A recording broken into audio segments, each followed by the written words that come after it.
Hello again, friends, and welcome to the show. I'm starting this off different this week, and I don't know why. I'm a little weirded out by it. Joining me on...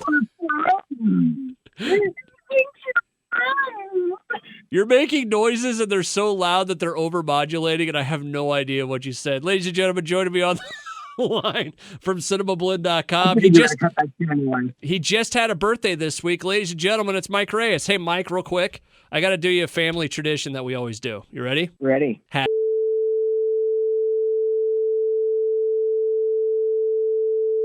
Oh, wait. Can I not sing this in a podcast? It's copyrighted now, isn't it? I don't know. So we're just going to skip that. We can just retake it. No. I'm just bleeping that part out. Mike Reyes from Cinemablend.com. Happy birthday, man. Welcome to the show this week. And I'm going to tell you right now, I bought my tickets to it last night. We are going on Sunday. Ghostbusters Afterlife, the movie that was supposed to be out last year, wasn't it? Yeah, this was supposed to be out, I want to say last summer, and then unforeseen events took place and it got pushed several different times between last and this year, because it was supposed to be out. Okay, so it was supposed to be out last July. It was pushed to, I think, last fall, then pushed into earlier release dates for this year, and then finally just locked in on November. Yeah, so it was delayed from last July to March 2021, and then June 2021, and then finally November 11th. That's the last date, right? Top Gun Maverick leaves. This movie pulls into November 19th. It was delayed because of COVID, if I remember right? Yeah, that, and then just, the pandemic era shuffle of where can this movie make the most money. Okay, all right. And yeah, Maverick leaving this year was probably the best thing to happen to that, because then they were able to push themselves out a week further so they could distance themselves from the box office barnstormer that is Eternals. That's a story for another time. Anyways, all right. So there's a lot of backstory to this. It's a movie that we've all been waiting for a very long time. I think that's safe to say. Can you tell the story about how you actually saw this movie? Because it's so effing cool. Or is that or is that a secret movie critic thing that you can't talk about? Oh, it's not a secret anymore because it happened. Okay. So the whole thing was, so the way things were playing out to the public, there was a surprise screening of Ghostbusters Afterlife after the New York Comic-Con panel this year. And just at the end of the panel, Jason and Ivan Reitman are kind of hyping it up, and they're like, you know what? You've waited long enough. You've waited for this movie. You've waited long enough. We're screening it tonight. Oh, that's awesome. But the way that us insiders that were invited to the panel by the studio saw things was, we knew the screening was happening that night. We made sure not to make any other plans or tell anybody outside of the circle.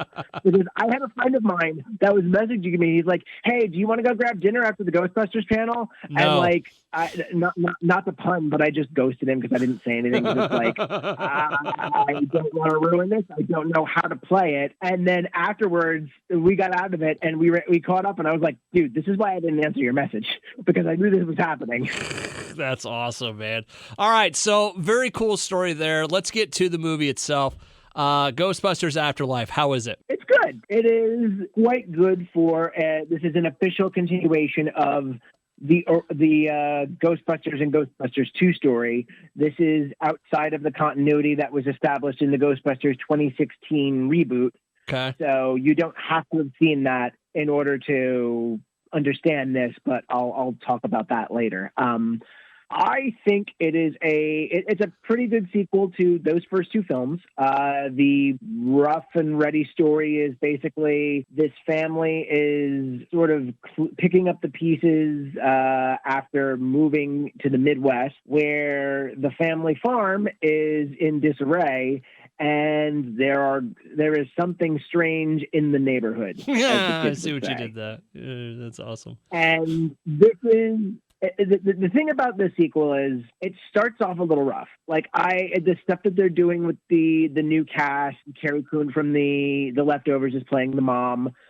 Finn Wolfhard from Stranger Things is the young boy in the family, and then McKenna Grace from everything from I, Tonya to Designated Survivor plays young girl in the family, who is one of the key players. Okay. When they're focusing on the new cast, it a little bit touch and go. I feel like that part could have been developed a little more. But when it really starts to dig its heels into how it's connected to Ghostbusters is where I found myself really invested. I think they have done some pretty cool things with these movies, and even though the first is still the best, I really have not hated or disliked any of the follow-ups that have come from it. I'm even a huge Ghostbusters 2 fan. Which I've never understood the hate about Ghostbusters 2. Like you said, I like it. I don't have a problem with it. I honestly think some people either they felt it was too dark or they were just too cool for it, or I don't know. Yeah.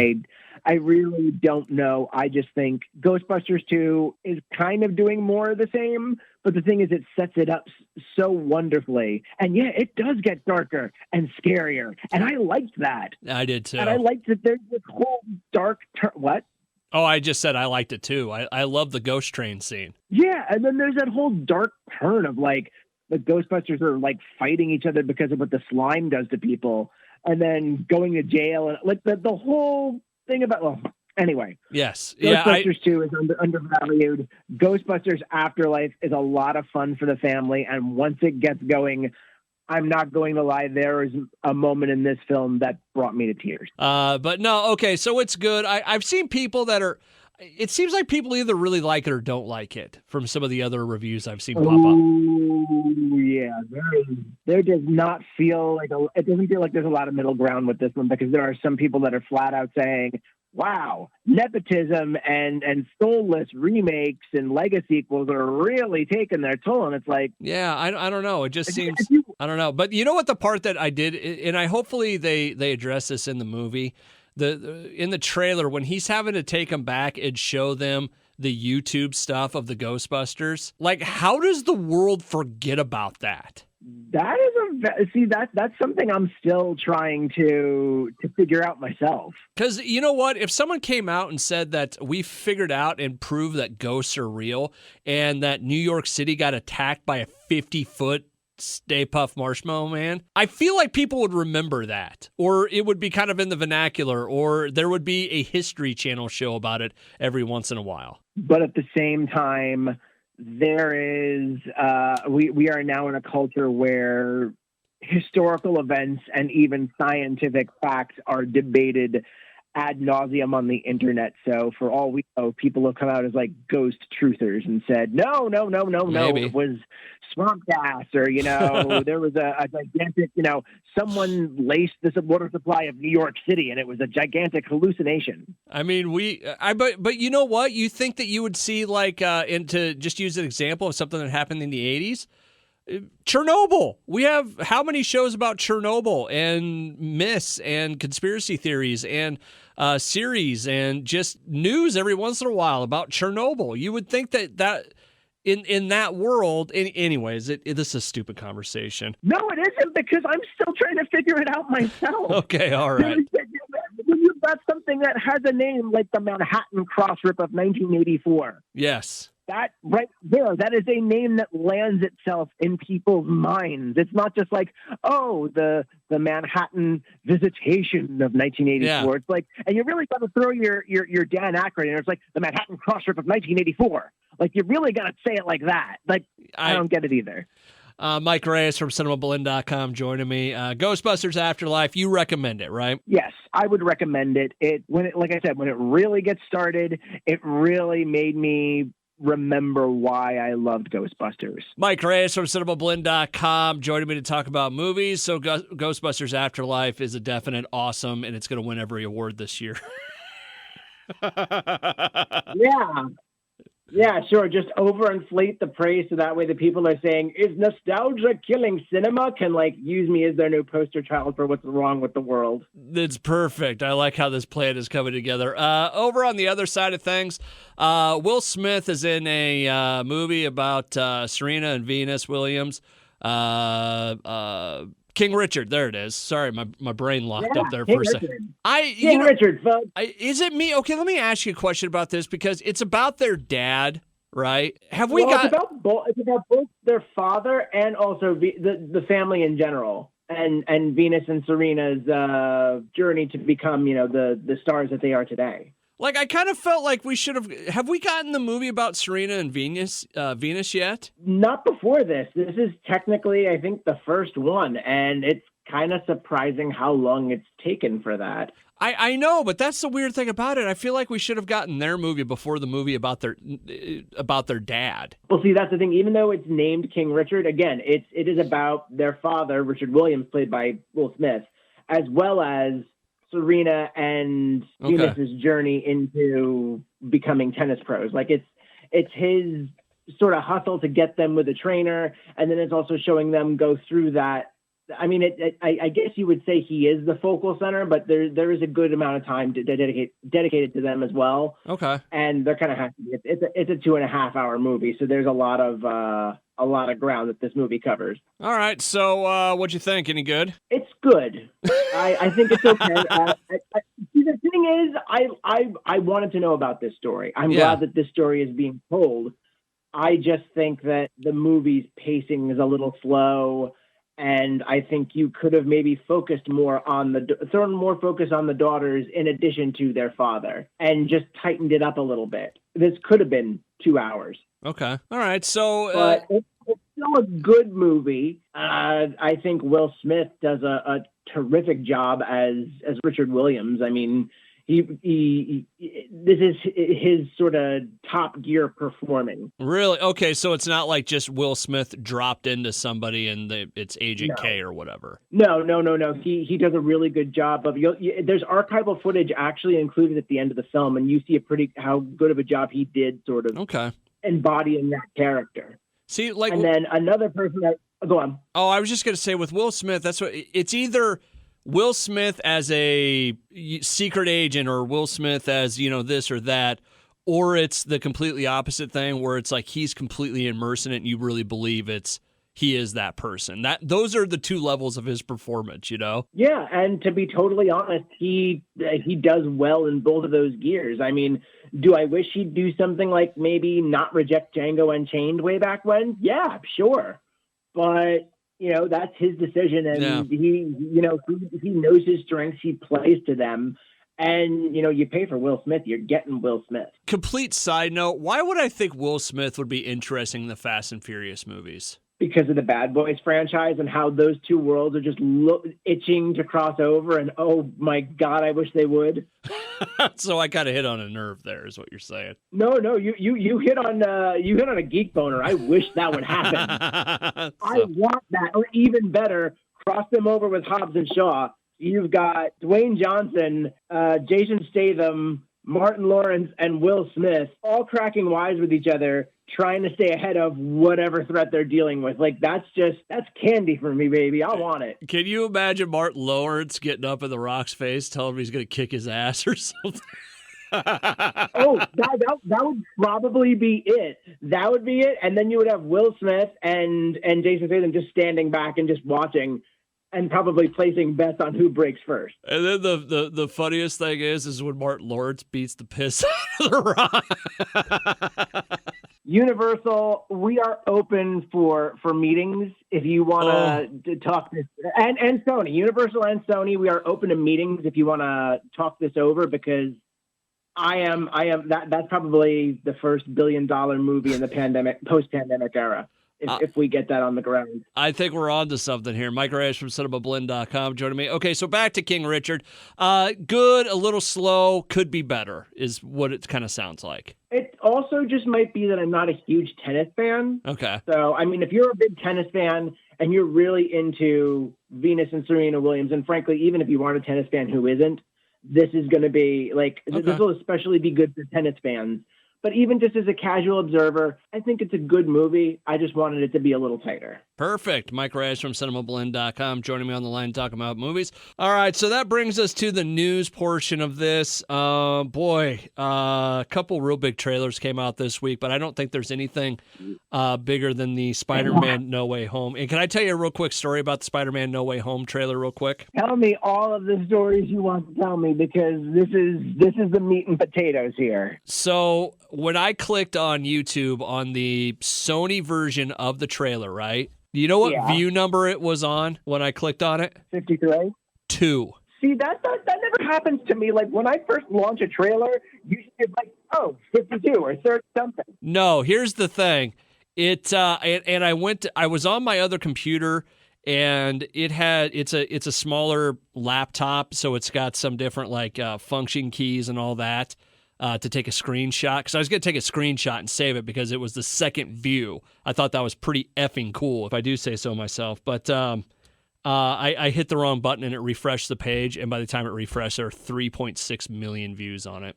Wow. Yeah. You just missed out on history. I know, I did. I was like, man, that was my chance to go viral. But anyways, so the trailer came out earlier this week, and we didn't get Tobey Maguire or Andrew Garfield. We did get, according to the Brazilian trailer, a really bad edit where we're all but sure they're in there somewhere, right? I don't think we're all, but can I see? No, is what I will say on an official standpoint, because officially, I am still on the fence. Okay. Because I am not totally sure that A, we really should have Tobey Maguire and Andrew Garfield in a movie this early. B, I'm not totally sure that's what they're going to do. And C, someone made a good point that maybe that edit you're thinking of isn't really an edit, because as someone had put it, one of my friends had put this in a tweet. They're like, you know what? Well, before we even go into that, the edit that B-sox is talking about is there is a huge fight scene where it looks like Sandman, Electro, the Lizard are in there, and then it looks like the Lizard's getting punched or kicked by an invisible figure. Like all of a sudden his head whips around like he ran into something. Yeah. And clear point on that. Yeah. And the reason they're bringing this up, they said, and a lot of people on TikTok have actually gone through and like really showed this well, but they said it's essentially the same scene as Infinity War, where you have all the people running towards the camera, but when you get to the movie, it's different people in the shot, and they're saying that this is the same thing. It's the same type of shot where they're showing you what they want you to see and not showing you what it actually is. Well, yeah, the particular difference was Hulk was in that Infinity War shot, and then in the movie, it's really Bruce Banner and the Hulkbuster, because Hulk isn't. Yeah. So that's exactly why people think it's, Marvel doing their thing of playing games and hiding things from people. However, as a friend of mine had tweeted, wouldn't it be cool if the only Spider-Man that could turn invisible did turn invisible? And he posted that with a gif of Miles Morales from Spider-Verse turning invisible. Now I'm thinking maybe this is the way that Sony ties into the Spider-Verse in with the Marvel movies. So instead of, giving away the presents early and having Tobey Maguire and Andrew Garfield in this film, as they can save them for a later, bigger crossover, you tie in the Spider-Verse people, and it's like live action versions of Gwen Stacy and Miles Morales and Spider-Pig and Spider-Man Noir.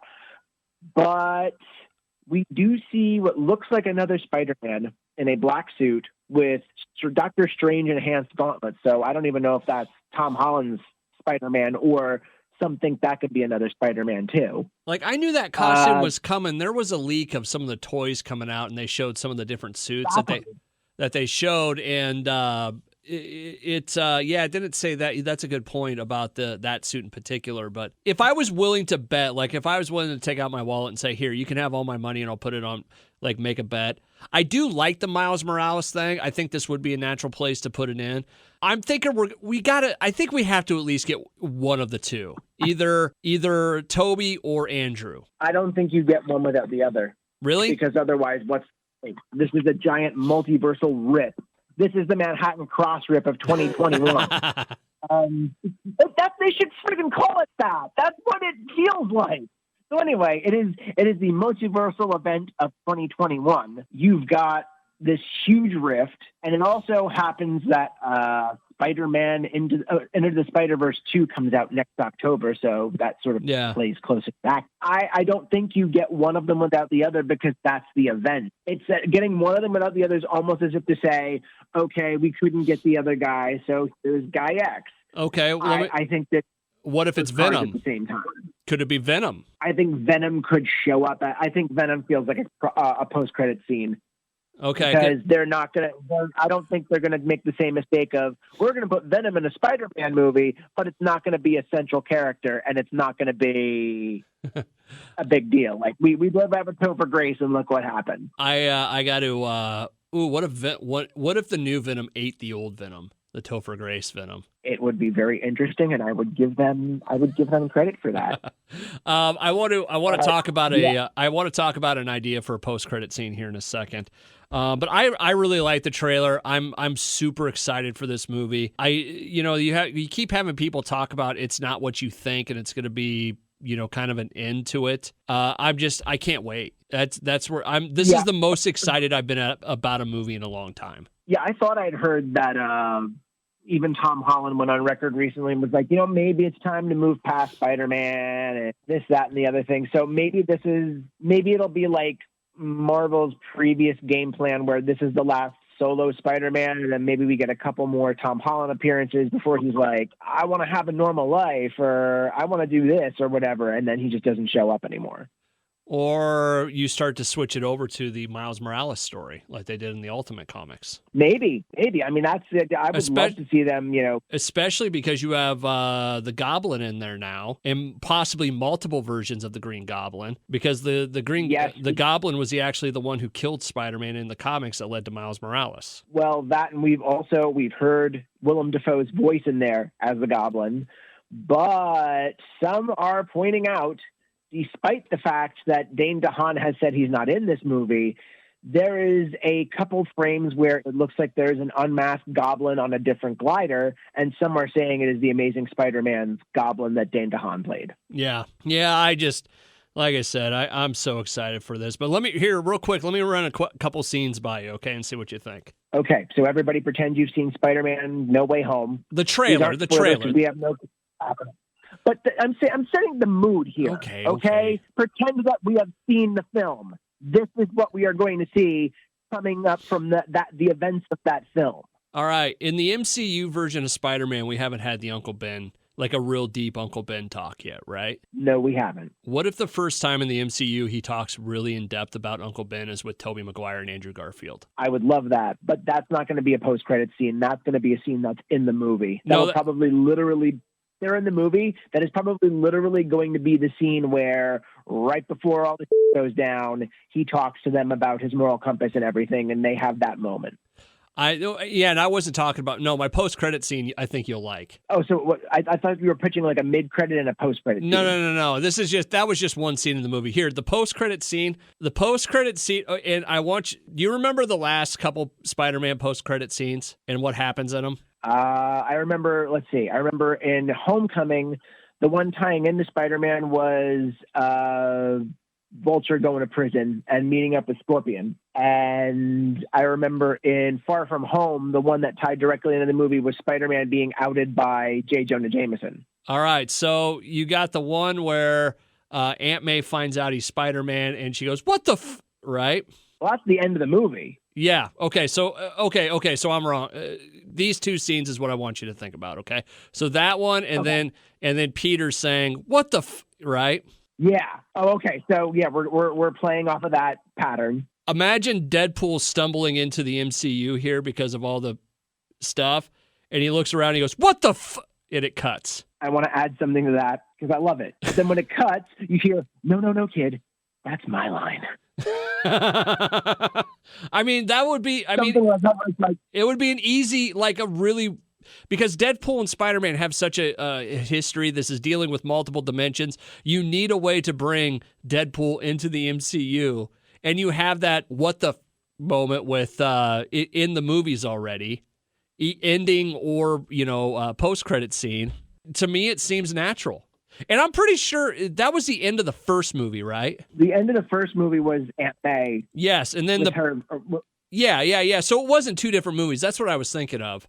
I just forgot it was actually end of the first movie was Aunt May doing that, and then the first post-credit scene for Far From Home was Peter doing that. Yeah. Okay, but that was more my point. It's in two different movies that you have that. Yeah. That saying. Anyways, but I don't know why I think that would be really cool. I think you'll probably get a post-credit scene with Venom. And then maybe you have, maybe it's like the Into the Spider-Verse thing when you have, the 2099 or a different version, or maybe that is where you start to see Miles Morales. Maybe. I mean, I would have to think there would be at least one. There would have to be another Spider person in the final post credit sequence, or maybe the first post credit sequence, because the final one would probably be a Doctor Strange post credit sequence, because it looks like, okay, sidebar on that, it looks like he's about to lose his because that one part where he's like, I can't hold them back, they're all going to come through. I think he's going to have a bit of a break himself. And that's going to cause problems that we're going to see in Multiverse of Madness. And he's going to have to sort things out while dealing with Wanda sorting things out. So maybe that, so he's fighting to keep a spell together at that point, right? When he's saying that line? Yeah, I think he's fighting to just keep the multiverse together. Because the way that I'm looking at this, I need to map them all out, because I've been cataloging a series of multiversal rift events for... here's my Dan Aykroyd moment, I know. Nerd. With the Manhattan Crossroad of 1984. But I've been trying to take a map up all of the rifts, because WandaVision, you have Wanda draining Agnes of her power, which looked like a huge an energy event. Loki, you have the sacred timeline being broken and starting the signature purple color scheme. Yeah. And now you've got even Strange's spell backfiring, followed by that scene towards the end where all these rifts are opening up. That's also purple.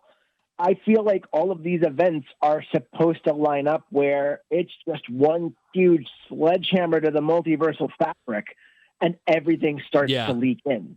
No, I agree, and I can't wait. I know. The multiverse has been something that not only do I hope it's the direction that the movies are going in, but it's just something that has really intrigued me, especially Loki. Like, Loki has been probably my favorite project of this phase so far. WandaVision had such potential. I don't know. Anyways, it had potential, and then it not only it not only forgot to maintain the bit of like, hey, we're gonna do this. Like the sitcom parodies started to drop in quality once they got to the 70s, because it's like, oh, now we got to get into the serious stuff. Yeah. And Falcon Winter Soldier, I liked that a lot, but it again, it almost felt like, well, we couldn't have just made a movie out of this and gotten Sam to being Captain America, because we know he's going to be Captain America. Yeah. But I still liked that series for what it was. The characters made it.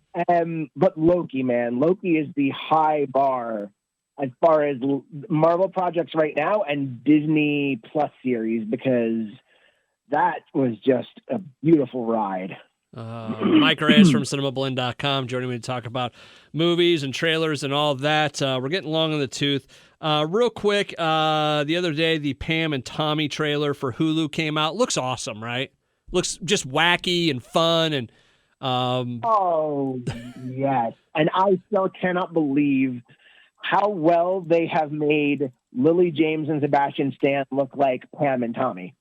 I didn't know. I guess I didn't realize it was a miniseries and not a movie. Oh yeah, miniseries, and I know Seth Rogen's in it, but I want to say he's also producing. But we've got Seth Rogen and Nick Offerman as the guys that are apparently going to leak the Pam and Tommy sex tape, and that is supposedly the. It looks like that's going to be the focus of this whole series. It's going to be the release and the fallout of the infamous tape of the two of them on their boat. The other one, apparently all the stars from Harry Potter are getting back together for the anniversary on HBO Max, right? Yeah, they're doing they filmed a reunion special, and I think it's going to be out the early next year. Sorcerer's Stone.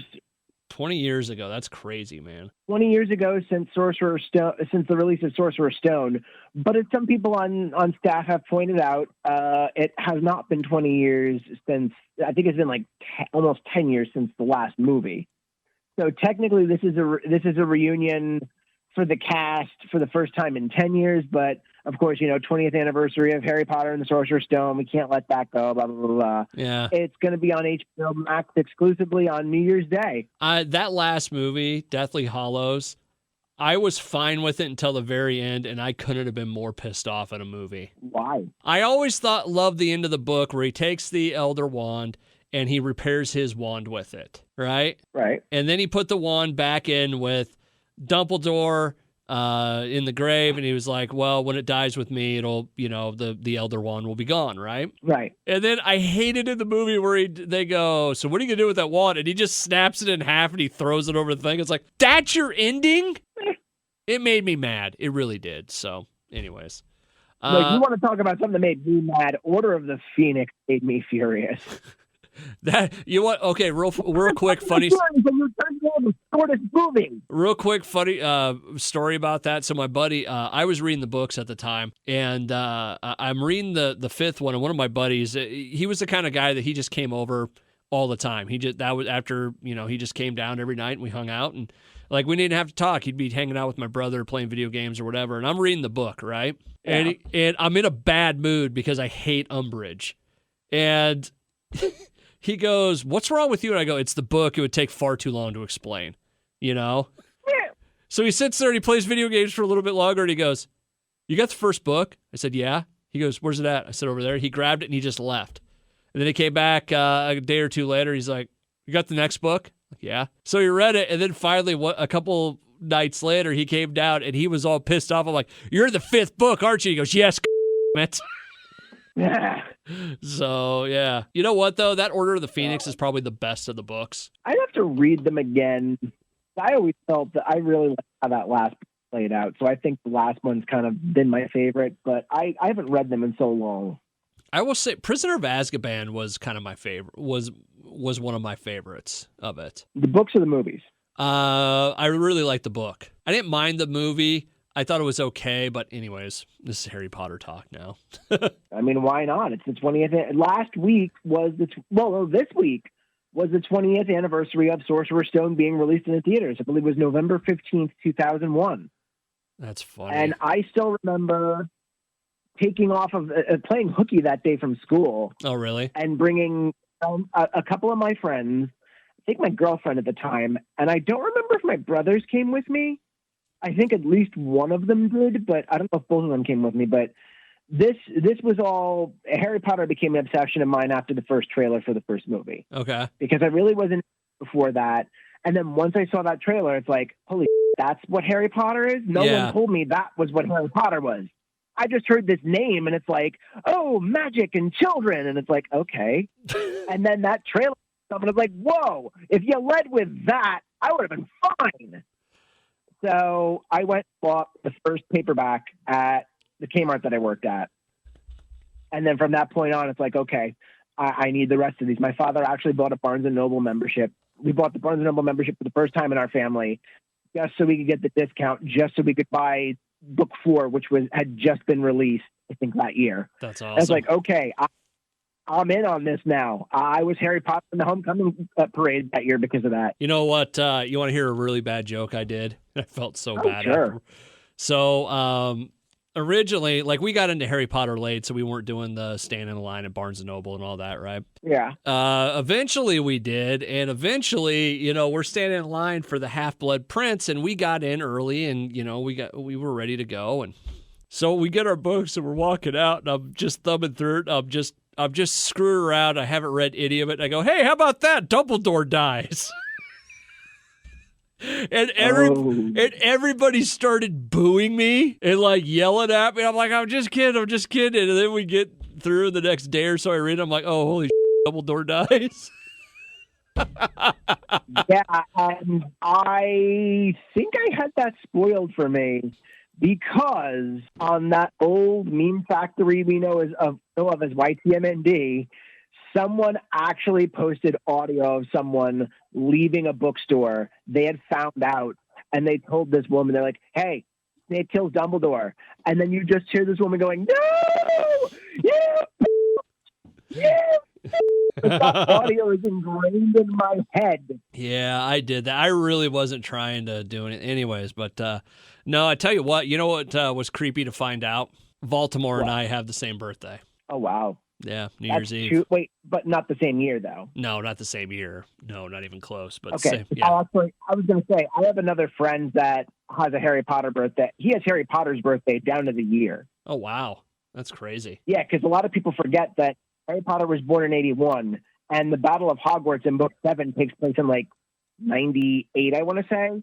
Because while they never mention the years in the book, Nearly Headless Nick talking about the anniversary of his death is what tips everyone off in Book 2. Well, they were saying that, and the if you watch the fifth movie, I think it's the fifth or sixth. It's the one where he's at the swing set and he gets attacked by Dementor. Fifth. Everything is real dry and everything's real hot. Well, apparently London was in a really bad drought and a heat wave at that time, and they thought it was interesting that they actually worked that into the movie. That actually is pretty interesting because I was on the border with that, but now I'm thinking like, no, that's actually kind of cool. Yeah. So, anyways, all right. So when's that coming out? The anniversary show? That's going to be New Year's Day, 2022. All right. And they're going to do Cursed Child at some point, right? Well, I know the director of the first two films, Chris Columbus, wants to do it. I think Warner Brothers is going to want to do that no matter what. It's just a matter of time. My big question is, do they go with the full 2-part script, or do they go with the new streamlined, quote unquote, Broadway version? Because now, ever since the show came back from COVID, I think it started this month, they streamlined it into one show. Yeah. Instead of two different halves that you go and see over the course of a day or a couple days and over the course of like 4 hours. And I want to either go see that version or get my hands on the script because I really liked that 2-part version. I don't know how you condense that. I don't know. I don't know. So we'll have to find out. Well, Mike Reyes from Cinemablend.com. That's going to do it for us this week. You have a good weekend. Okay, buddy? You as well, man.